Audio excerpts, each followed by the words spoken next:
नमस्कार साथियों, स्वागत है आप सभी का एकलव्य पीसीएस में। और आज हम चर्चा करने जा रहे हैं 18 जुलाई 2020 के टॉप 10 करंट क्वेश्चंस की। तो चलिए बिना किसी देरी के इसे हम शुरू करते हैं। देखें यहाँ पर क्वेश्चन नंबर 1, 17 जुलाई को विश्व भर में कौन सा दिवस मनाया जाता है? ऑप्शन है विश्व अंतर्राष्ट्रीय न्याय दिवस, विश्व इमोजी दिवस, उपरोक्त दोनों या इनमें से कोई नहीं। देखिए इमोजी तो हम लोग जानते ही हैं ना, इमोजी जो व्हाट्सएप फेसबुक में आपने देखा होगा, अपने जो हमारे इमोशंस होते हैं उनको एक्सप्रेस करने के लिए एक छोटा सा कार्टून नुमा एक चेहरा, उसे इमोजी कहा जाता है। तो 17 जुलाई को हम ये दोनों ही दिवस मनाते हैं, ध्यान रखिएगा। 17 जुलाई को हम ये दोनों ही दिवस मनाते हैं, अंतर्राष्ट्रीय न्याय दिवस और विश्व इमोजी दिवस दोनों ही हम मनाते हैं। चलिए देखते हैं इसकी व्याख्या। 17 जुलाई को विश्व भर में विश्व अंतर्राष्ट्रीय न्याय दिवस, विश्व इमोजी दिवस भी मनाया जाता है। विश्व अंतर्राष्ट्रीय न्याय दिवस का उद्देश्य अंतर्राष्ट्रीय आपराधिक न्याय को बढ़ावा देना तथा अंतर्राष्ट्रीय आपराधिक न्यायालय के कार्य का समर्थन करना है, ध्यान रखेंगे। चलिए देखें आगे क्वेश्चन नंबर 2।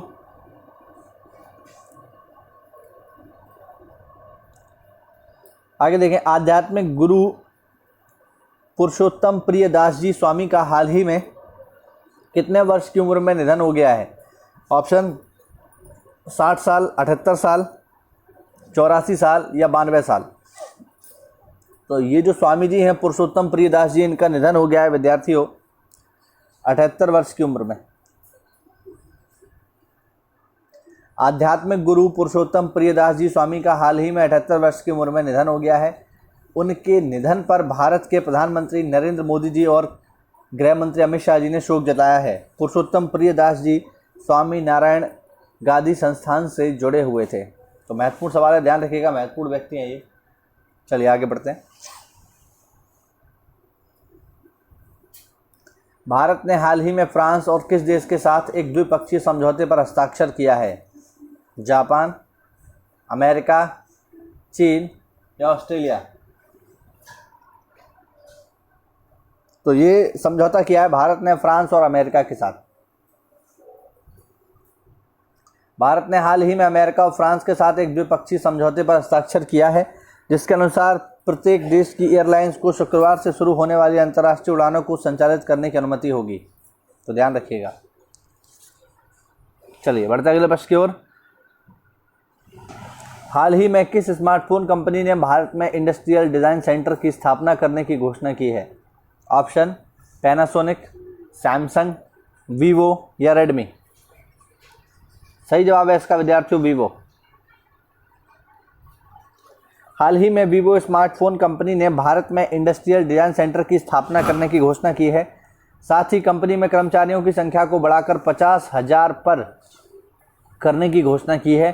भारत में डिज़ाइन पहला उत्पाद वर्ष 2020-2021 में रोल आउट होगा। यानी इन्होंने घोषणा कर दी है कि वो जो है बहुत जल्दी ही भारत में इंडस्ट्रियल डिज़ाइन सेंटर लगाएंगे, जिससे भारत के तकरीबन 50,000 लोगों को रोजगार मिल सकेगा।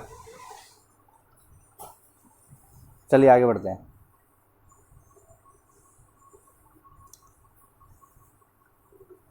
भारत के किस आईआईटी संस्थान ने दुनिया की सबसे सस्ती कोरोना किट विकसित की है?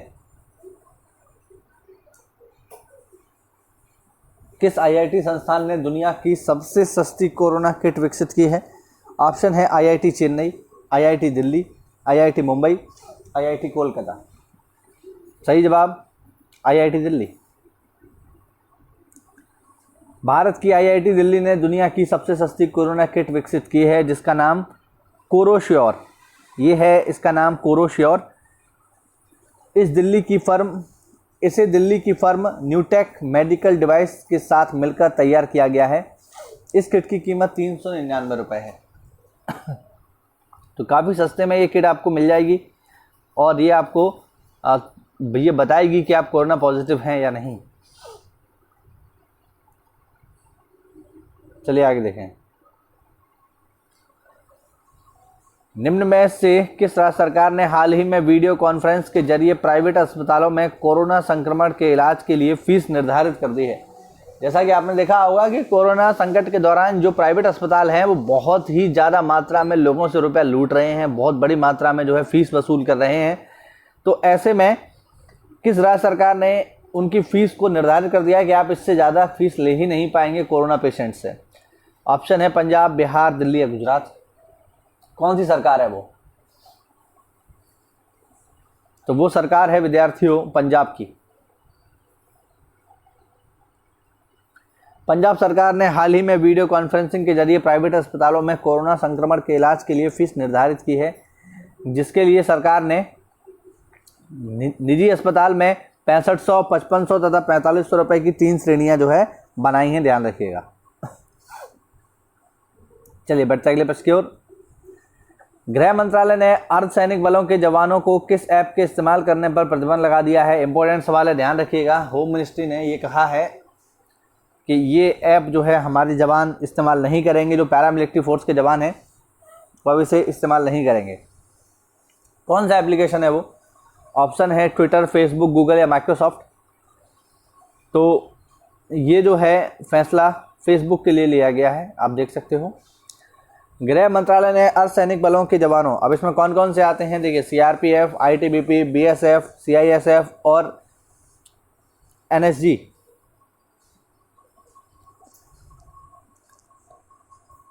जवानों को फेसबुक ऐप का इस्तेमाल करने पर प्रतिबंध लगा दिया है, साथ ही विदेशी ऐप के इस्तेमाल को भी रोकने के लिए कहा गया है। तो इम्पोर्टेंट है ये, ध्यान रखेंगे।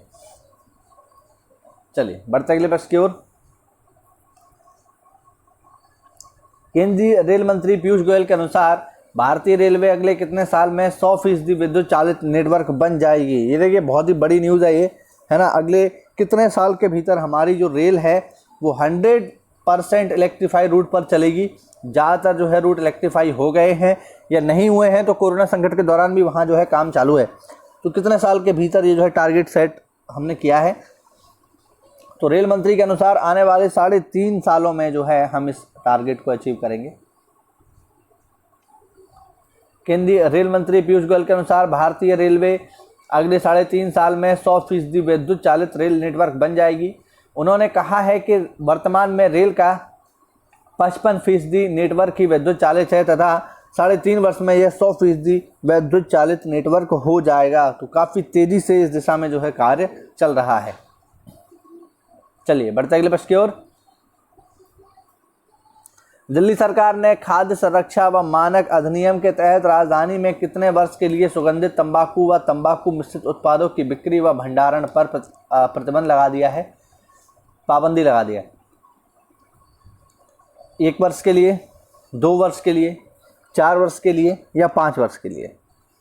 तो दिल्ली में कितने वर्ष के लिए तंबाकू या तंबाकू मिश्रित जो उत्पाद हैं उनके बेचने पर या इकट्ठा करने पर बैन लगा दिया है? कितने साल के लिए? तो ये बैन लगाया है 1 साल के लिए, ध्यान रखना।